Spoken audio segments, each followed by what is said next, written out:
สวัสดีค่ะมาพอกันอีกแล้วนะคะเมื่อนี้ได้ข้าวปุ้นเศร้าค่ะข้าวปุ้นเศร้าน้ำปลาเนาะค่ะมาเลยค่ะ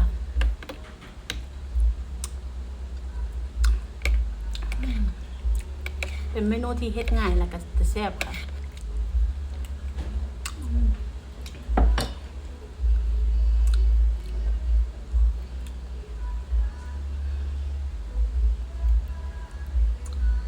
มาจ้า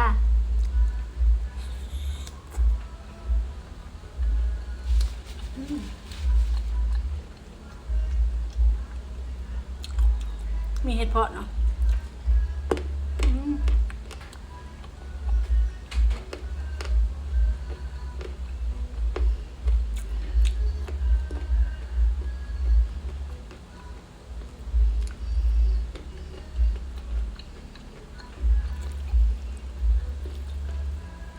ขออนุญาตใส่มือนะคะมันจะได้อัดรสมันแซ่บกว่ากัน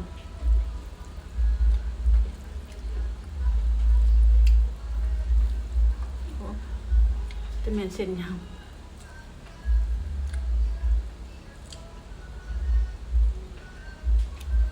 มาจ้า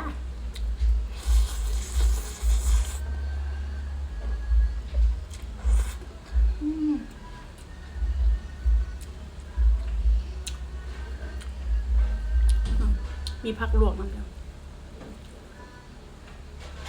ผักบุ้ง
มาจ้ากุ้งพันขนมจีนจ้ะ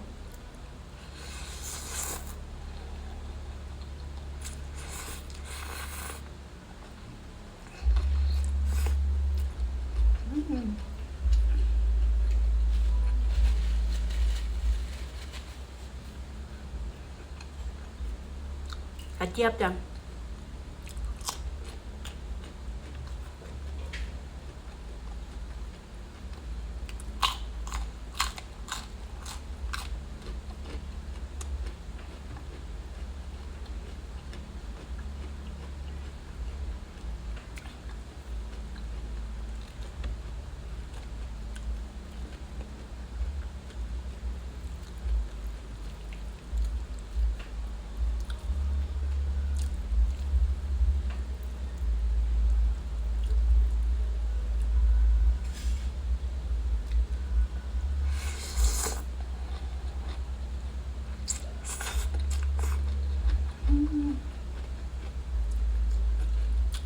ข้าวปุ้นเช้ากับผักลวกนะจ๊ะ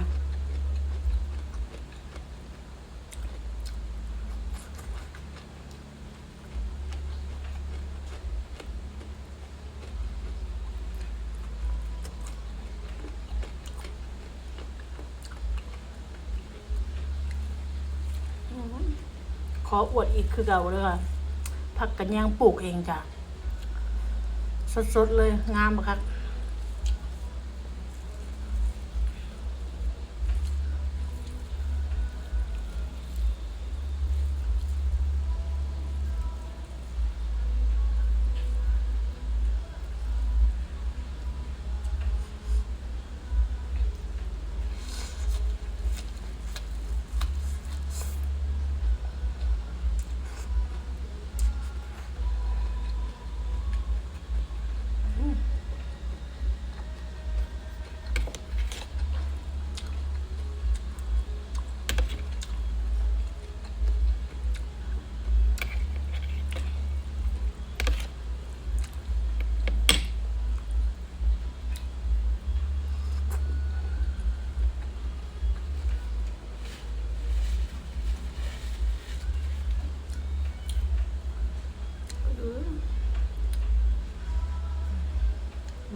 ตายแล้ว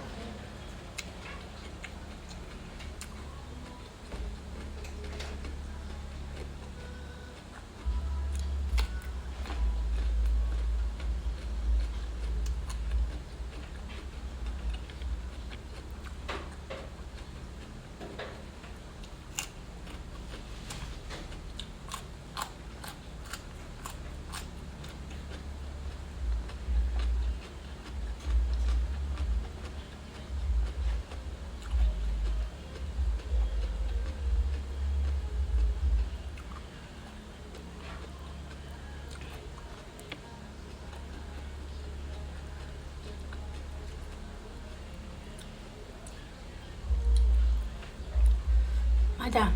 3 ตัวรวดเลย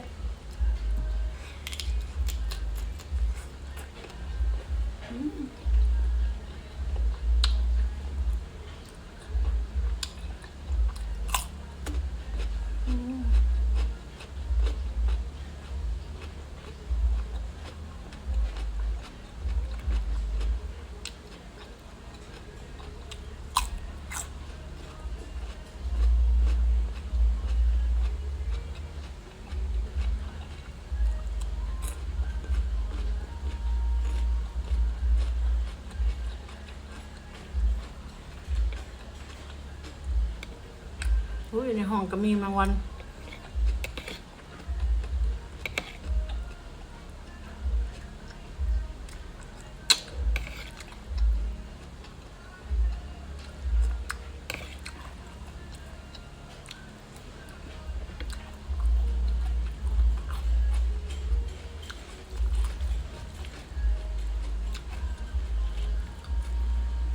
เศร้าสักกันเลย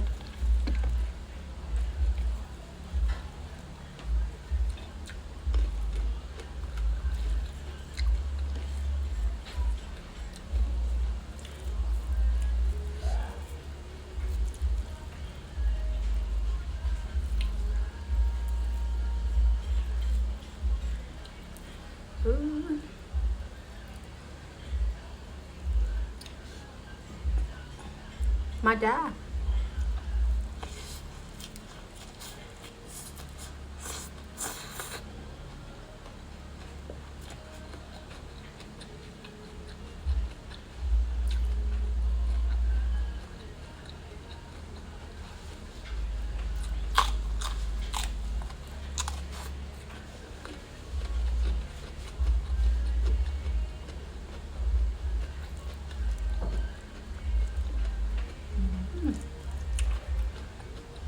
สะอ่อนน้ำเลยจ้ะ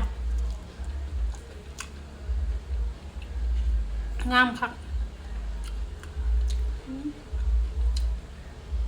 สะอ่อนเป็นหมูเลยจ้ะ